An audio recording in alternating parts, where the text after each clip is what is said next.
welcome to Microsoft Ignite and Microsoft Envision. I'm Julia White, and I'm honored to be your host all week. That means I'm here for you, listening to you, connecting with you as many as possible, and sharing insights from across Microsoft. The Microsoft Ignite and Microsoft Envision represent the intersection of technology and business. And whether you're a technologist or a business leader, you know that every organization is becoming technology-driven. This week, we are excited to experience together the very best of both worlds. Assembled here in Orlando are 30,000 technologists and business leaders representing nearly 5,000 organizations from across the world. For all of you, this week is about learning and connecting, about gaining new skills, seeing new ideas, and ultimately about your growth, professionally and personally. The statement that change is the only week, let me know what you think. It's time to kick off Microsoft Ignite and Microsoft Envision. Let's get it started.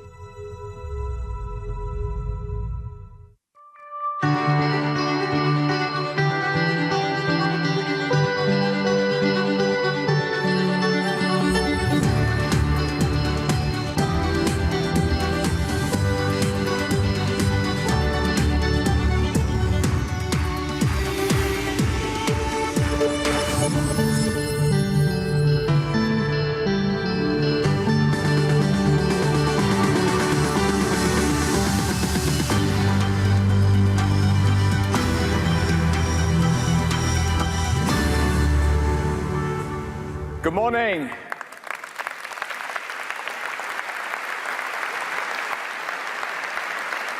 Good morning and welcome. Welcome to Orlando. Welcome to Ignite and Envision. It's a very special conference. We have over 30,000 of you here. And what makes it really special is the fact that we have business leaders, IT professionals, and developers all coming together to envision what's possible in the future, but more importantly, to build those skills and ideas, even in this conference, to make that future a reality, are super important. And we can, in fact, go back in history. I think it was 1882 when Thomas Edison first put together these electric stations. He was selling electricity as a commodity as way back in 1882 in both New York City as well as in London. But the picture here is actually an automaker using steam power. Because steam had amazing staying power. It sort of, in spite of electricity being available, everyone who had a steam plant would question, what do I do with this new factor of production or this change in technology? Do I really need it? Can I fit it into what I already am doing? I have all this capital. How do I make sure that I don't have to replace all this capital before it's depreciated? I mean, all the things that we talk about even sometimes today, right? It was true in 1800s. In fact, at 1900s, only around 5% of the factory power was electric. But all this began to change. In 1910, Ford came up with a new plant in their Highland Park plant to make Model Ts, because they needed to really change the game in terms of their own production throughput. And so they came up and built this new plant, completely envisioned what electricity could mean to the factory floor. Right? And the fascinating thing to me as I read about this was they didn't just think about the factory floor, but they thought about all aspects of it. In fact, they changed the car. The electric start became like one of the killer features. So the fact that they were able to rethink everything from their operations to the factory floor using a new factor of production, a new source of energy, I think changed the game. In fact, the fast followers, whether it's Chrysler, General Motors, all of them were also able to take advantage of this and be very competitive. At the same time, there were many companies, Stanley Motors, Locomobile, Clark, that didn't make the transition, and they just disappeared.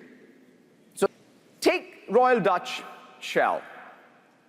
Oil and gas is an industry that always is changing. It's very dynamic. If you talk about an industry that changes every day because of what's happening in the commodity prices, this is the industry, right? So they have to be very nimble, very agile in terms of their operational efficiency, as well as go find new sources of energy. And what's happening at Royal Dutch in terms of AI is pretty amazing, which is they've got a very deliberate strategy of using AI across their entire operation. Drilling, which is a very high precision, high stakes operation, they've already built AI capability of their own. In fact, they've used a lot of the data, built this AI system that in fact guides the drill. And they've also adopted the latest technology. And today, we are very pleased to announce AI for humanitarian action. Please roll the video.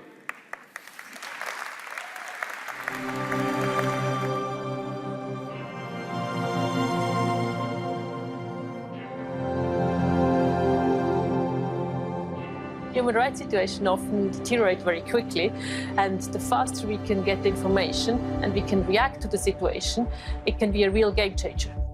New technologies are advancing so rapidly, and technology companies can advise us on how best to use those technologies to protect and promote human rights.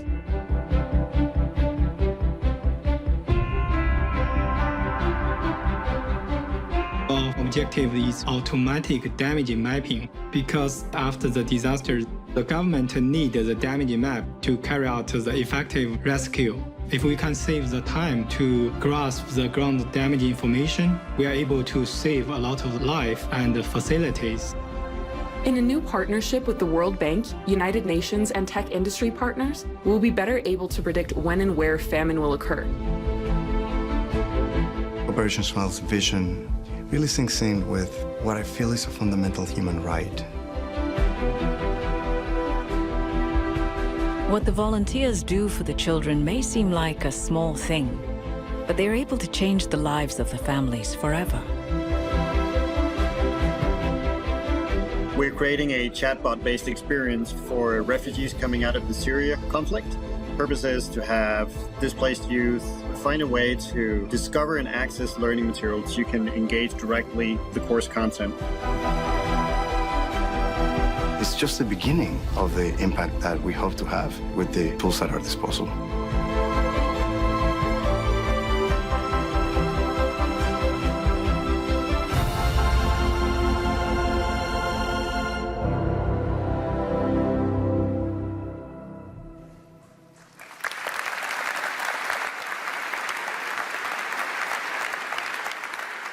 Whether it is disaster response, the needs for children, refugees, displaced people, or human rights, we can't wait to see what tech intensity you can bring to solve these challenges. Thank you all very, very much for being here. Have a fantastic rest of the conference. Thank you.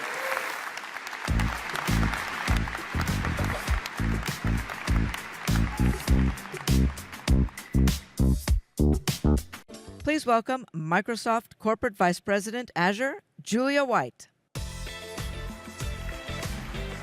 Good morning, and welcome to Microsoft Ignite. Now, this morning you heard from Satya talking about the intelligent cloud and the intelligent edge. And he shared some amazing stories of how customers are using technology to innovate today and as they head into the future. Now, Scott and I are going to dive deeper into the technologies we're releasing this week, and let me tell you, there are a lot. And so buckle up and get ready on that and talk about how you can take advantage of all. I just want to play one video hearing from some of these customers about what they're doing with Azure. Let's roll the video.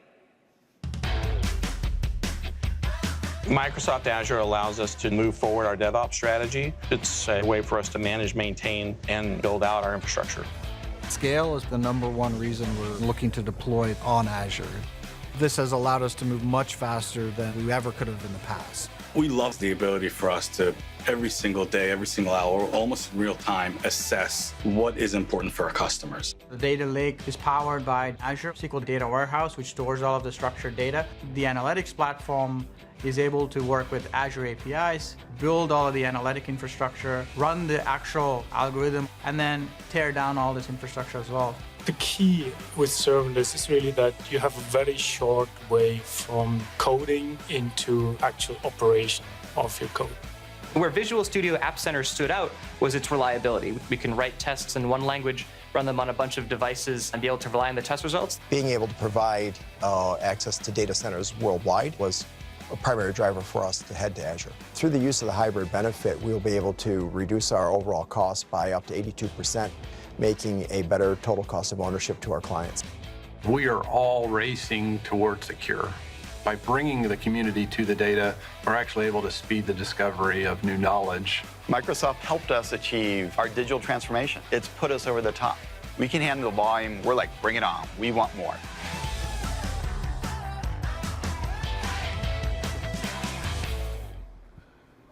Cool. Good morning, everyone, and welcome to Ignite.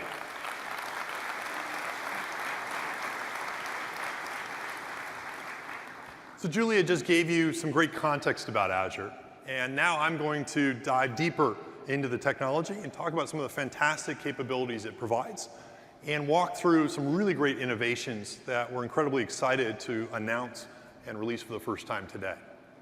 And what I'd like to do is play a video of one of them, which is Daimler, talking about this journey and how they're taking advantage of the cloud with Azure. Let's play the video.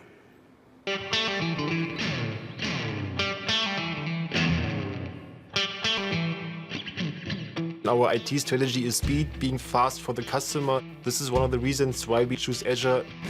We took the best available components on the market.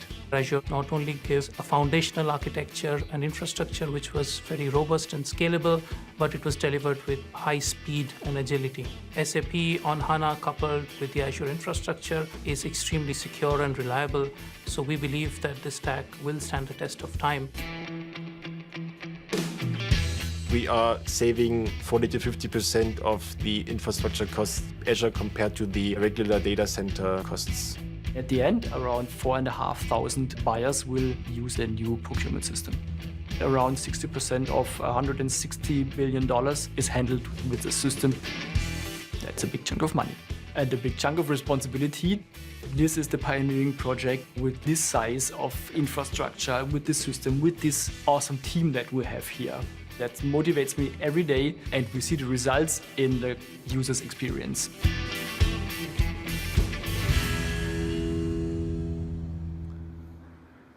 Now, one of the things that makes Microsoft unique is our deep understanding of enterprise scenarios and our focus on enabling hybrid cloud solutions. Now, this is something we've built Azure for since the beginning, and we continue to do so today. And what I'd like to do is just play a video of one use case for how Azure Stack is starting to be taken advantage of, which is for a number of disaster relief scenarios that need to operate, again, in a disconnected way at the edge. Let's go ahead and watch the video. Our vision was to bring artificial intelligence to the places where people never even imagined that they would be able to have it before. We've got this great ruggedized 1-ton Suburban. We can take this car in a disconnected environment. There's a lot of different data collection devices that are within the vehicle. An in-car camera, 360 by 240 degree spherical camera. We're able to deploy drones from the vehicle. But when you really talk about power, the back is a little black case with the rugged Azure Stack and AI that we're able to bring to the edge. The data is amazing, but it's the AI and the cognitive services that turn it into something that we can really use in the real world. We create our own data processing in any environment that this car can get us into. In disaster relief, we have the ability to take in and start analyzing the infrastructure, bridges, roads, and we can find the most effective routes to be able to get aid into people. We can help figure out routes to get the people out of harm's way. From an enterprise standpoint, increasing in efficiencies will save companies millions and millions of dollars. We can run the analytics based upon the models that are already built, and now we see that this part can fail or everything's working fine. Being able to take the power of Azure Stack and AI to the edge, to those people that are disconnected all over the world, and bring them the ability to do things that we've never even been able to dream of before. And now we can do that. What I'd like to do now is, what I'd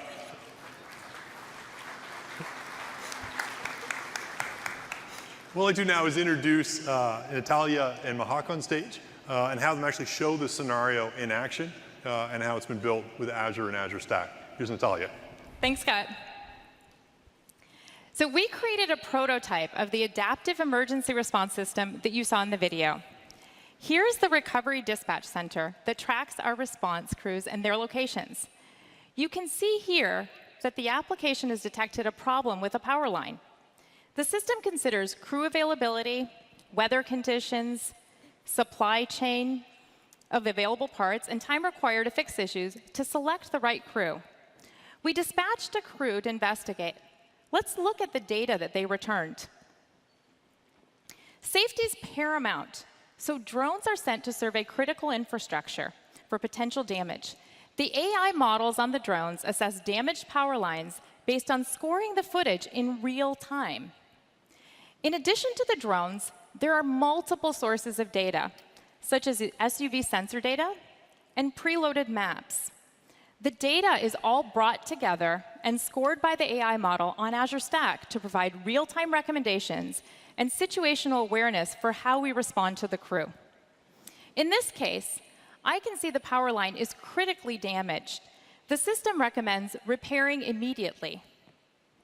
I accept the recommendation based on the AI models running on Azure Stack and dispatch the crew. Vehicles need to leave the base with mission plans that include the most safe and effective route. A machine learning model generates an overlay on the satellite imagery and assigns a route. Based on the recommendation, I dispatch a vehicle and crew to respond to the incident. Now let's look at how the system was created. I'm going to start in Azure. We developed the application in Azure where we can centrally test and deploy it to any location, including the ruggedized Azure Stack on the SUV. Historic images and video assets are temporarily stored in blob storage and then ingested into Azure Cosmos DB for further analysis. Here, all the machine learning models we've trained in Azure, they are deployed to the drones and to Azure Stack. Here's a prototype ruggedized Azure Stack.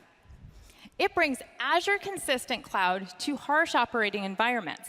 This can be environments with limited and no network connectivity, or areas that need full portability and highly secure requirements.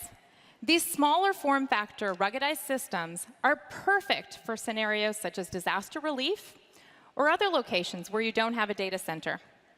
This could be oil and gas, manufacturing, government, and many others. Now let's go to the Azure Stack portal. Here's the portal that's running on the ruggedized Azure Stack. As you notice, the portal looks exactly the same as it does in Azure. That's the consistency between Azure and Azure Stack. Azure App Service hosts the web application used by the crew. The models that were trained in Azure are packaged as containers to a Kubernetes cluster for inferencing on the aggregated data. As you've seen in this demo, we've brought together Azure and Azure Stack, maximizing the power of the intelligent cloud and the intelligent edge. Now, once power and connectivity are temporarily restored, we've noticed that one of our water pumps hasn't been performing as usual. We can ascend our advanced crews with HoloLens and Dynamics 365 for field service and remote assist to enable critical infrastructure. This shows the tight integration between Azure and Dynamics data. Now, I'll hand over to Mehek, who's on site looking to resolve the issue with the water pump, and Tony, who has a special camera that enables you in the audience to see what Mehek sees in her HoloLens. Thanks, Mehek. Thanks, Natalia. As I arrive on site with Dynamics 365 for field service, I can quickly review the details of the work order, as well as real-time updates. Capacity is low, which is what triggered the alert. Looks like we're going to have to restore the water levels.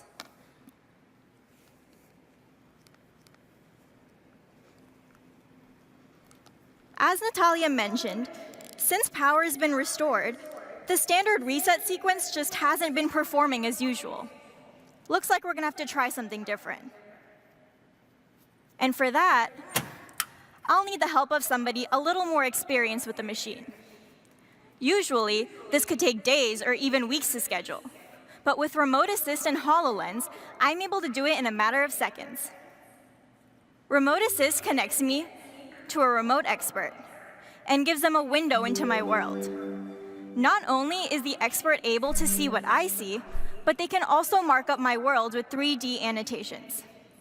Dynamics has already provided my work order to Remote Assist, and surfaces the relevant information to me and the context I'm in.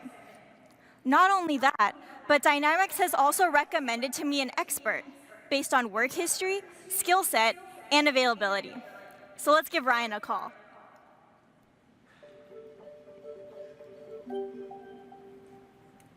Hey, Ryan. Hi, Mehak. So I'm here at the water tower and this pump's acting up. I know you have a lot of experience with these transformers, and it says you were the last one to perform a full service. Yep, it's on my regular maintenance schedule. What have you tried so far? So I turned off the breaker here, reset the coil starter here, and the motor control here. But I'm still getting the same error. All right, cool. I can definitely help. I've got your work order information here from Dynamics, and I'm seeing a live system overview from the Power BI dashboard. Yeah, I'm definitely seeing the water flow issue on my end too. I've seen this before. It's usually the relay. Let me pull up the schematic for us from SharePoint.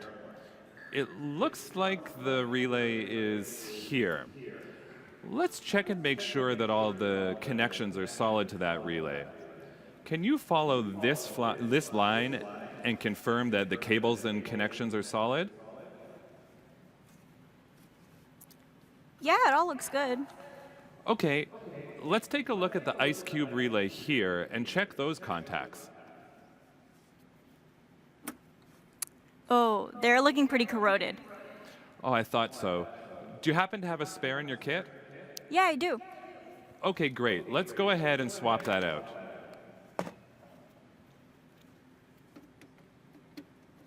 Okay, done. Awesome. Close it up and power it back on.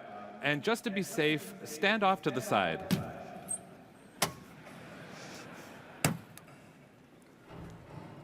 Awesome.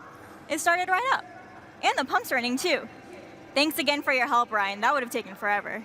No problem, Mehak. Glad I could help. I'll see you next time. All right, bye.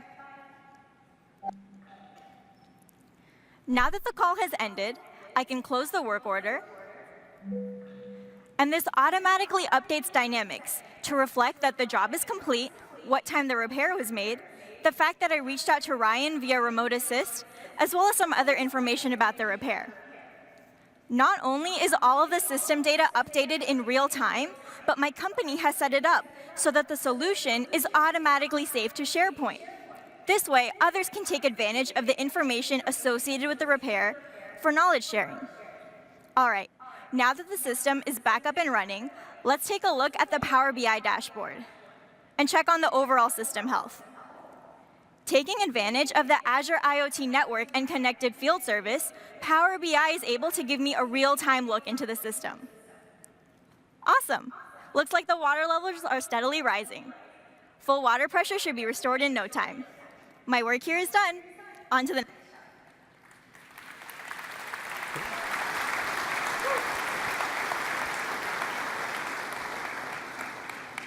One of the things I like about that demo is, at one level, it almost feels like science fiction, and yet everything that you just saw is available for you to start using today.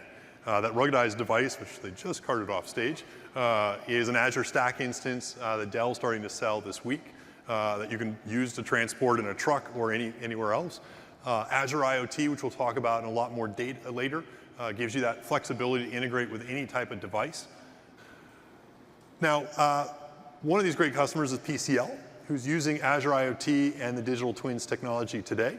Let's watch a quick video of them talking about their experiences.